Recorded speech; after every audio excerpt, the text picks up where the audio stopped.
Maipú Educa es un ciclo de conferencias educativas que se lleva a cabo a través de la Dirección de Educación de Maipú, de la Municipalidad de Maipú, y que en esta oportunidad nos trae como tema la legislación educativa aplicada, el poder de las decisiones en la gestión escolar y áulica. Hoy nos encontramos con el profesor José Rivas. Buenos días, profesor. Un placer tenerlo acá en el Instituto 9023 de Maipú para poder darnos un resumen de lo que va a ser la conferencia que se va a dictar el día miércoles 29 de marzo en el Cine Teatro Imperial. Muy buenos días, Virginia. Un gusto estar acá en el Instituto 9023 CECIT de Maipú para esta entrevista. La primera pregunta que me gustaría hacerte en función a lo que es la gestión directiva y la gestión áulica sería: ¿qué relación podés decirme que existe entre la autoridad escolar y la toma de decisiones? Bueno, perfecto. En primer lugar, cuando hablamos de toma de decisiones, estamos hablando de un proceso. Pero primero tendríamos que ver qué es una decisión, ¿no es cierto? Una decisión es una determinación. Cuando yo decido, determino algo en la vida cotidiana. Cuando en la vida institucional o escolar, lo cotidiano, como bien hacías referencia, se manifiestan todo el tiempo decisiones. Decisiones propias, digamos, del funcionamiento de la institución y decisiones que ameritan un estudio para poder determinar justamente una acción sobre una situación o hecho que yo quiero llevar adelante. En ese sentido, la determinación, digamos, de esa decisión en la toma de decisiones implica un proceso. Ese proceso para la toma de decisiones tiene que estar sustentado sobre información, tiene que estar sustentado sobre un trabajo, digamos, en equipo, de distintas opiniones, cómo se va a sumar cada uno a una propuesta. La toma de decisiones implica un fortalecimiento del equipo, digamos, como equipo de trabajo de una institución escolar. Por eso es que la autoridad, la relación que tiene entre la toma de decisiones y la autoridad, es que la autoridad, digamos, en este caso, investida en quien vaya a decidir, es el responsable de esa toma de decisiones. Y luego es el responsable de que esa toma de decisión, de que esa decisión tomada con respecto a un objetivo, a un proyecto o a distintas actividades o tareas que puedan realizarse en la escuela, ese responsable va a llegar hasta el final, y esa es la autoridad, es decir, aquel que puede ser el directivo, el mismo docente, digamos, en el aula, dependiendo de esa autoridad que está muchas veces cuestionada, pero esa autoridad está legitimada por la norma, es decir, por cómo esa responsabilidad inherente a su cargo lleva adelante. Por eso es tan importante en las instituciones que la toma de decisiones involucre a la mayor cantidad de personas posibles que aunque no estén en la ejecución de un proyecto, sí sean parte, colaboradores o cooperadores, ¿no es cierto?, de esa acción. Y en esto de la autoridad también uno se plantea el papel del poder, ¿no?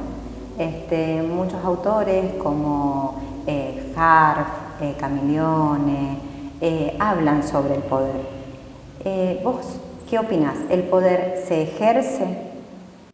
Bueno, un tema importante, digamos, el tema del poder en las instituciones educativas. El poder está relacionado con, digamos, con distintas definiciones que llevan adelante y que se manifiestan diciendo que el poder es imponer. En realidad, el poder también está sustentado sobre una responsabilidad, pero principalmente ¿dónde está el poder en la institución educativa? Y acá es donde entramos en una diferencia con respecto a lo que sucede, digamos, en otro tipo de instituciones. En la institución escolar, queramos o no, el poder reside en la normativa. Es decir, lo que manda la normativa es lo que se debe realizar en la institución. Por eso es una institución educativa y es una unidad pedagógica. Entonces, el poder, en este caso, reside en la normativa. Ahora, esa normativa, ¿quién la va a llevar adelante? ¿Quién va a llevar que esa normativa se cumpla en la institución? Ahí es donde aparece la responsabilidad inherente al cargo de aquel que ha asumido una determinada función. Entonces, ese es el poder, digamos, normativo, institucional, pero existen micropoderes que se dan dentro de la institución y que de alguna forma socavan la autoridad y la legitimidad, digamos, del directivo, de los directivos o del docente. Y esos micropoderes que yo lo voy a expresar en sentido amplio, no en sentido estricto, pueden ser los rumores, pueden ser esos mensajes distorsionados que a veces llegan de uno a otro y no se comprende, puede ser, digamos, algunas situaciones malentendidas, y en definitiva lo que logran esos mensajes, digamos, que están construyendo una realidad en la cual va a haber que trabajar para corregirla, implica que el poder, digamos, quien tiene la responsabilidad de llevar adelante una acción, va a tener que trabajar con el diálogo, dialogando, buscando el origen de esa información, porque en definitiva tendríamos que decir que información, autoridad, poder son como una triada, digamos, necesaria para la toma de decisiones, que era la pregunta anterior. Y en ese sentido, el poder de llevar adelante va a depender también, ¿no es cierto?, de que eso se ejecute, de cómo quien tiene la responsabilidad en el mandato legal se presente frente a los demás miembros de la comunidad educativa y pueda convencer, consensuar y también de alguna forma, ¿no es cierto?, recibir aportes para mejorar las propuestas. Entonces, en sentido amplio, el poder dentro de la institución reside específicamente en la normativa escolar, la legislación escolar. Y esa legislación escolar manda a distintos actores a cumplirla, pero siempre está en la figura del directivo, director, directora, regente, vicedirector, vicedirectora, rectora, rector, ¿no es cierto?, de una institución. Y también del docente del aula, cuando se tiene que enfrentar a los papás o tiene que ir y explicarle a los papás, digamos, ciertas situaciones que son propias, por ejemplo, elección de abanderados, por ejemplo, el tema de cómo evalúa, cuáles son las tareas en casa, todas estas decisiones que se toman, digamos, en el marco del poder que viste esta norma que me está otorgando. ¿Dónde estaría lo central acá? Es con ese poder, cuáles son las delimitaciones que yo tengo para llevar adelante. Y ahí es donde vienen algunas situaciones que enrarecen el clima escolar en una institución. Recién relacionamos, ¿no?, lo que es la autoridad con lo que es el poder, con la importancia de este binomio en la toma de decisiones. Ahora, yo me planteo lo siguiente: si nosotros, cuando estamos en una institución educativa, si bien tenemos autoridad, tenemos poder, ejercemos poder, delegamos poder, frente a estos grupos de las instituciones, que son grupos humanos, grupos de personas, también hay otra variable, ¿no?, que es los conflictos que se dan en estas situaciones. ¿Por qué? Porque así como decías vos, de estos micropoderes, a veces nos encontramos con personas que adhieren a ciertas y determinadas decisiones y con personas que no adhieren a ciertas y determinadas decisiones, generando un clima escolar que puede llegar a ser favorable o desfavorable frente a esa decisión que se está tomando.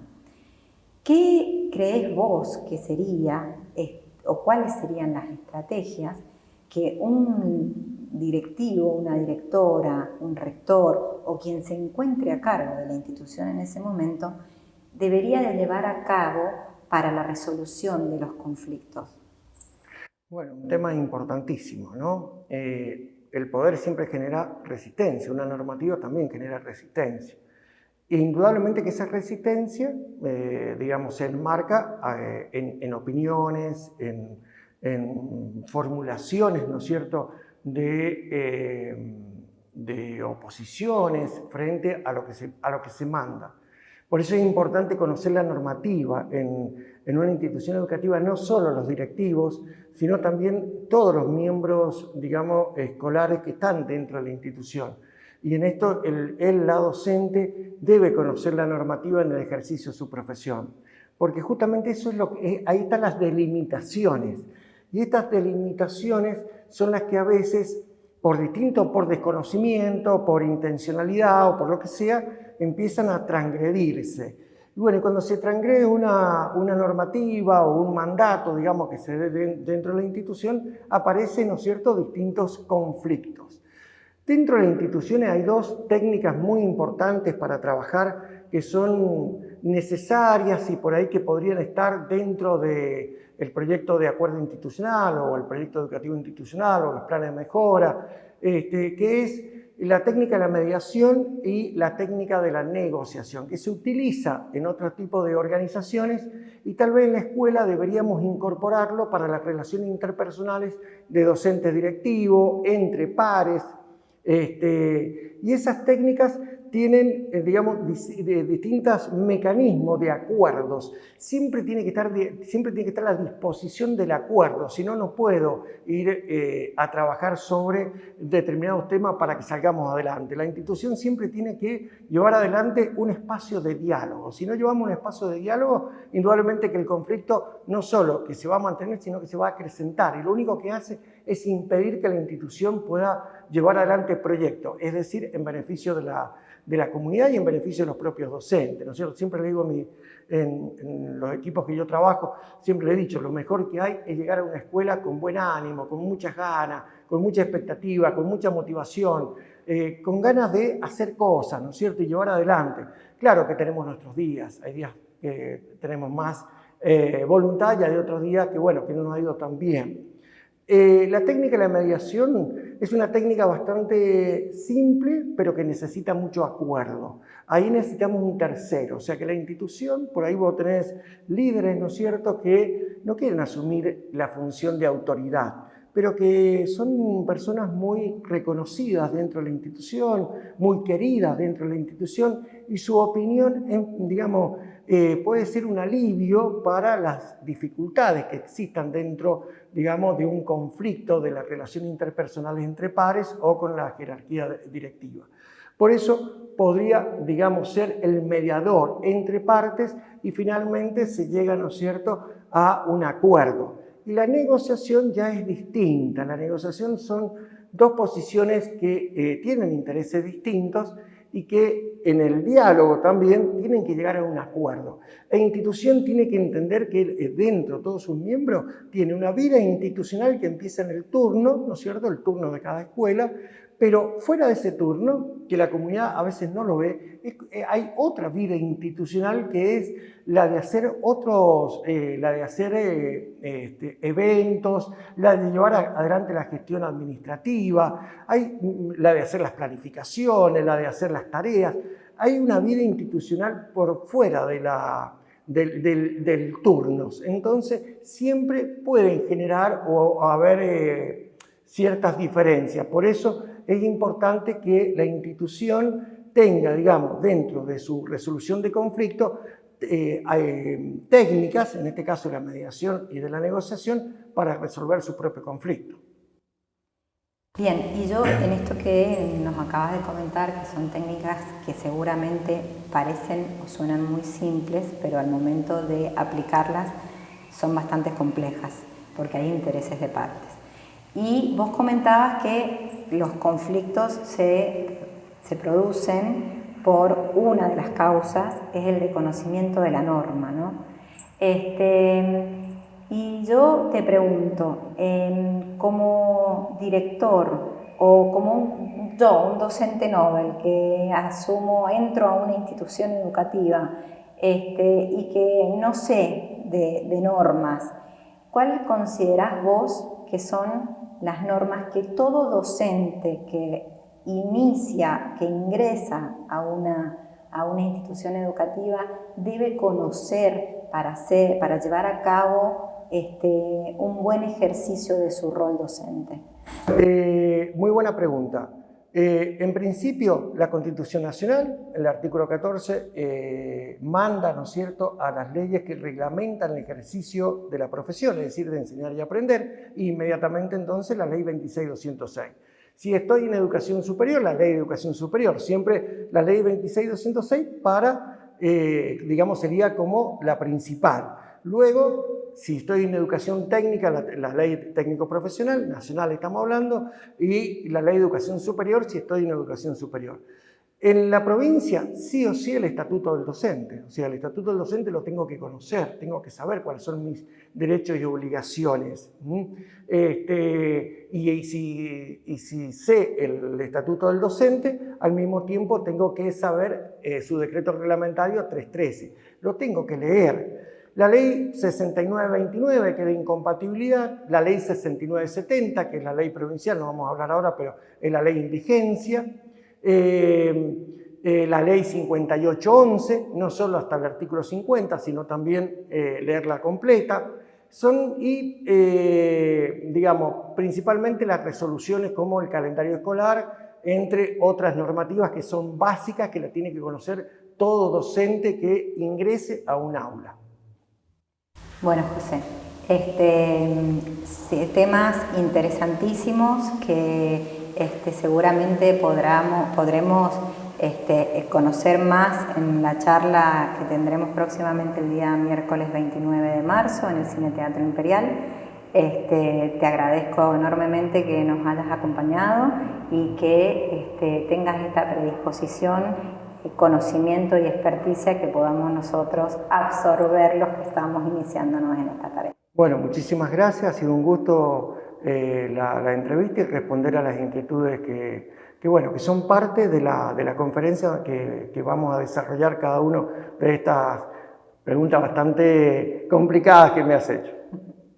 Estimados colegas, los esperamos el día miércoles 29 de marzo en el Cine Teatro Imperial a las 18:30 horas para poder disfrutar de esta charla a cargo del profesor José Rivas.